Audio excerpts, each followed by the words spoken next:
தாயாரு ஆமா ஆக்ரோஷக்காளி ஆமா ஆமா பேர் கொண்டவா எப்படி எப்படி எப்படி அவ கோபப்பட்டு இந்த புவிக்கு வரும்போது ஆமா அவளுடைய பாதம் இந்த புவியில பட்டா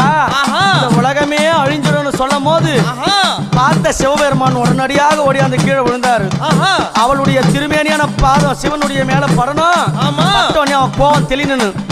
கீழே இருக்கிற கணவனும் தெரிஞ்சு கூட எங்க அம்மா அவ கட்டி நல்ல அம்மா கணவனைய அவ கட்டிய கட்டிய கணவனைய அவ காலால காலால மேதித்தவளா அவ கட்டிய அம்மா கணவனைய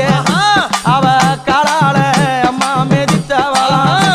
அவ புலித்தோளாட காரியா அவ